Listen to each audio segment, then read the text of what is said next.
नमस्कार, मी भाग्यश्री प्रधान माझा महाराष्ट्र न्यूज मध्ये आपलं स्वागत करते। चला पाहूया आजच्या महाराष्ट्रातील महत्त्वाच्या काही बातम्या। बुराई नदीत पाणी सोडून पालकमंत्री जयकुमार रावल यांनी पाळलेला शब्द। उन्हाळ्याच्या कडाक्याच्या झळा, 45 अंशांपर्यंत पोहोचलेले तापमान आणि पाण्याच्या टंचाईची वाढती भीती अशा परिस्थितीत शिंदखेडा मतदारसंघातील बुराई काठावरील शेतकरी व नागरिकांना मोठा दिलासा देणारी घटना घडली आहे। वाडी शेवारी धरणातून बुराई नदीपात्रात पाणी सोडण्याचा निर्णय प्रत्यक्षात साकार झाल्याने परिसरात समाधानाचे वातावरण निर्माण झाले आहे।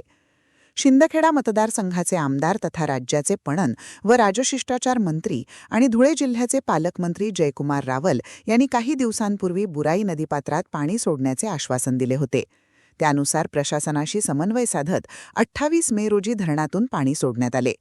परिणामी अनेक दिवस कोरडे पडलेले बुराई नदीपात्र पुन्हा एकदा वाहू लागले आहे। गेल्या काही महिन्यांपासून नदीकाठच्या गावांमध्ये भूजल पातळी घटत असल्याने शेतकरी चिंतेत होते। अनेक विहिरी आणि बोरवेलची पाणी पातळी कमी झाल्याने आगामी खरीप हंगामावर परिणाम होण्याची शक्यता व्यक्त केली जात होती।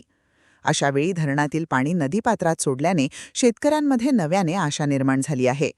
विशेषतः कापूस आणि इतर खरीप पिकांच्या लागवडीसाठी या पाण्याचा मोठा फायदा होणार असल्याचे शेतकरी सांगत आहेत। नदीपात्रात पाणी आल्याने परिसरातील विहिरी, बोरवेल आणि इतर जलस्रोतांचे पुनर्भरण होण्यास मदत मिळणार आहे।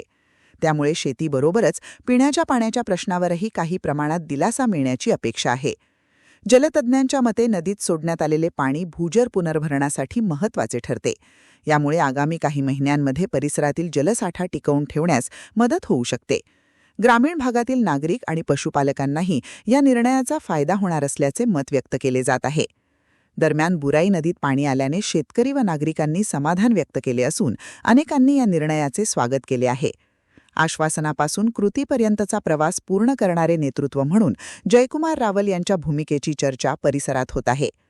उन्हाळ्याच्या कठीण काळात नदीपात्रातून वाहणारे हे पाणी केवळ जलप्रवाह नसून हजारो शेतकरी कुटुंबांसाठी नव्या आशा आणि विश्वासाचे प्रतीक ठरत असल्याची भावना नागरिक व्यक्त करत आहेत।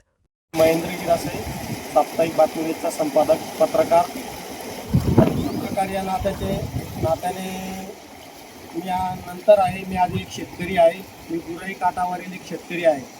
बुराई बारमाही हा जो संकल्प होता माननीय नामदार जयकुमार रावल यांच्या संकल्पनेतून जो आज पाहायला मिळतोय तो अगदी एकदम मनाला काहीतरी गैरवायल्यासारखं होतंय। कारण 45 डिग्री 46 डिग्री शिंदखेडा तालुक्यात एकदम तापमानाचा पारा जो चढतोय त्या अनुषंगाने जे आज पाणी पाहायला मिळतंय आपल्याला, त्या अनुषंगाने आम्ही आज जे आमचे सहकारी मित्र आहेत, वरिष्ठ सहकारी पत्रकार क्षेत्रात, महाई सेवा क्षेत्रातले जे सहकारी आहेत, त्यांच्या माध्यमातून आज गांगेश्वर इथे आलो असताना आम्ही एक पाहणीसाठी आलो होतो की कुठपर्यंत पाणी आहे, कुठून कुठपर्यंत पाणी पोचलं आहे, कुठून कुठपर्यंत पाण्याचा विसर्ग झाला आहे आणि किती लोकांना याचा फायदा झालेला आहे, हे आम्ही एक चाचपणी करण्यासाठी आलो होतो। आणि पाण्याचा आनंद घेतला की शिंदखेडा तालुका एक दुष्काळग्रस्त तालुका म्हटला जातो। त्या अनुषंगाने आज 45 तापमान असताना 30 मेच्या दिवशी आज पाणी वाहताना आपल्याला दिसून येत आहे। हे फक्त या तालुक्याचे पालकमंत्री आणि पणन मंत्री माननीय जयकुमार रावल यांच्याच आशीर्वादाने आहेत। आणि बुराई काठ जसा बारमाही झालेला आहे तसाच माननीय मंत्री महोदयांनी शिंदखेडा तालुकाची पाण्याची व्यवस्था आणि पाण्याचं जे नियोजन आहे हे एक करून दाखवावं। आणि एक माझ्या सहकारी मित्रांच्या माध्यमातून आणि तालुक्याच्या माध्यमातून एक सर्वांना सांगणे आहे की सर्वांनी या पावसाळ्यात आपल्या घरासोबत किंवा आपल्या शेतात किमान एक तरी झाड लावा, झाडे जगवा, पाणी जिरवा। तर या होत्या आजच्या घडीच्या महत्त्वाच्या बातम्या। आपल्या सूचना, प्रतिक्रिया आणि बातम्यासाठी खालील दिल्या नंबर्सवर संपर्क करा।